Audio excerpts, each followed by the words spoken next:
That night, Miranda informed me via text that she'd be working late and returning home late. By then, I was well aware of who she was actually spending time with, as her sister had disclosed it to me. So I responded curtly, "I hope Jard warned his wife about the delay, too." Minutes later, Miranda called back, but it was already beyond repair. On that day, my wife's sister, Rachel, journeyed to Minneapolis for some tasks. Upon her return, she immediately sought me out. Her troubled expression was evident. We settled at an empty dining room table, and she confided in me the town's recent events. It transpired that in Minneapolis, Rachel encountered an old acquaintance, Sarah, a college mate.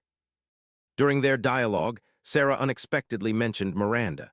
She revealed that over the past month, she had spotted her at a popular steakhouse downtown on 2 separate occasions, always with the same man. They consistently chose the distant booth in the corner and stayed there for numerous hours, as per Sarah's account. It appeared to Sarah that they frequently laughed, frequently leaned towards each other, and exhibited behavior more akin to a dating couple than business associates. This revelation took me by surprise. Although Miranda, our resort hotel's marketing and brand director in Minnesota, was accustomed to driving into Minneapolis regularly for meetings with event agencies and major clients, Rachel's words seemed unclear to me at the time. It was difficult for me to conceive that my wife might be involved romantically under the guise of work.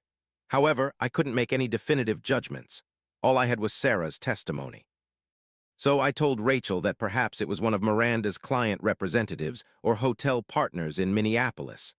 After all, Miranda did frequently travel to Minneapolis for work, and such meetings were part of her job description. For a few days, we avoided discussing the matter further. During the hotel's new season preparation, our schedules barely allowed leeway. I assumed we had moved past that issue. However, Rachel remained unable to let it go. A week later, she approached me once more, revealing a photograph on her phone. According to Sarah from the steakhouse, she claimed to have seen Miranda at the restaurant again with the same man and discreetly snapped a picture of them. Rachel handed me the device and displayed the image. Upon glancing at the screen, I was momentarily stunned. In the back corner of the room, seated in a booth, were Miranda and Jard, Rachel's spouse. She was grinning, and he was whispering something in her ear.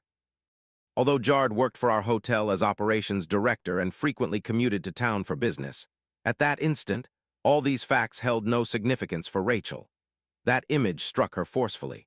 She remained silent for a considerable period, simply gazing at the phone screen, seemingly attempting to convince herself that such an event wasn't occurring.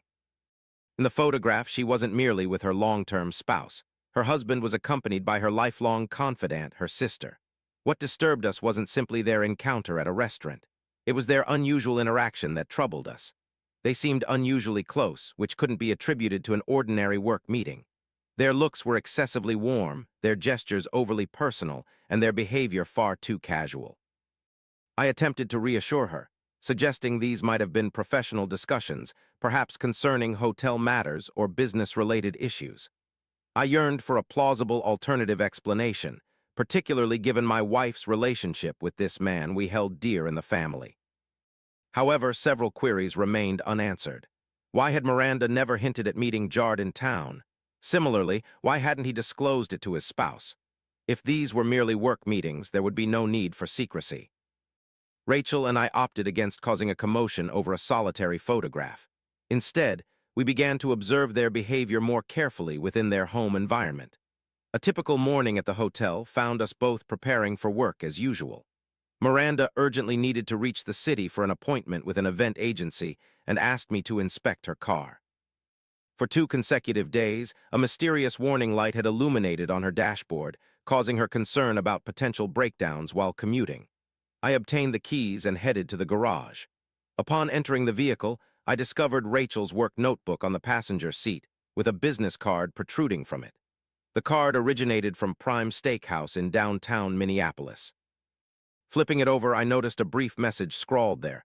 "I love a juicy steak, but you are my best dish." A chill ran down my spine in that instant as the ground seemed to disappear beneath me. I recognized that bold, sweeping handwriting immediately. It was Jard's. The dashboard warning light persisted in flashing, yet my mind was elsewhere. Somehow I managed to compose myself, grabbed the card, and pocketed it.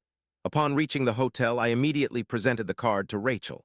She stared at it, her expression one of shock, then scanned the handwritten lines with a disbelieving gaze. She sat down wordlessly, repeatedly reading the text as if doubting her own sight. There was no mistaking the familiar handwriting. It belonged to her husband. We were now left without any doubts. Their encounters in the city were not coincidental. My wife and Jard had been hiding something from us.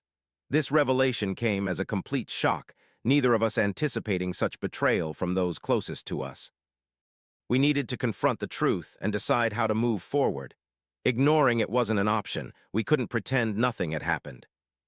Considering the crucial role they played in our venture, forcing a sudden change could lead to the collapse of all we've worked years to build, potentially ruining the upcoming tourist season and tarnishing the image of a luxury hotel in the eyes of clients and associates. Not only our families were at stake, but also the financial security and well-being of our dependents and employees. This grim truth made us suppress our personal anguish, prioritize rational consideration, and carefully plan for a critical discussion that would ultimately sever our relationships. We had to proceed with extreme caution. Rachel and I discreetly began identifying their replacements, ready to seize full control of management at the opportune moment.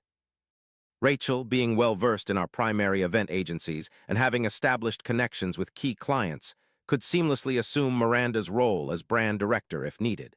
In regards to the operations director responsibilities, I would handle them temporarily. It was a Saturday, with everyone engrossed in their individual tasks and regular hotel duties. As usual, Miranda was absent in the city. Toward evening, my phone vibrated. The screen displayed a message from Miranda, accompanied by a picture of her standing before an advertising agency sign, along with a brief text, "Running late tonight due to a late client meeting." Anxiety gripped me. I immediately contacted Rachel to learn about Jard's whereabouts. She informed me that he departed for the city post-lunch for business purposes and hadn't returned yet. My suspicions were confirmed about her location and Saturday activities. I typed a brief, icy response on Messenger to my wife. I hoped Jard had alerted his wife as well. Shortly after, Miranda called me back instantly, her voice betraying annoyance. She inquired hurriedly what I meant as soon as I picked up. "What are you referring to? What role does Jard play in this situation?" After ending the call, I navigated to the gallery on my phone and selected that image from the steakhouse, which Sarah had shared. I then dispatched it and penned a brief message. "We will be anticipating both of them at the hotel tonight for one final discussion. The steakhouse can hold off." After that, there was no further response from her phone. Miranda neither called nor messaged again. I immediately summoned Rachel to my office. We recognized the urgency, given that after our message they might attempt some action, contact staff, tip off certain individuals, or exert their power against us. Thus, the first step we took was to restrict their control over the business. I accessed the hotel system using the owner's credentials and altered all database passwords. Gathering essential staff members in the lobby, I shared the predicament without elaborating and informed them that my temporary control extended to operational, financial, and administrative decisions within the hotel. Jard was forbidden from independently issuing orders concerning the hotel's operations.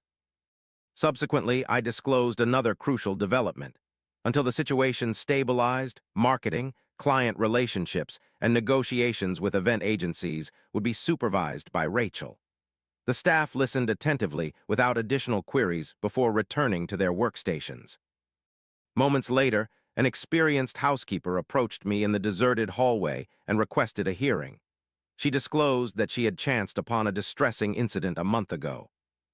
One late night, she concluded her duties and departed via a service exit from work. En route, she unexpectedly encountered Miranda and Jard locking lips and entering an empty guest room.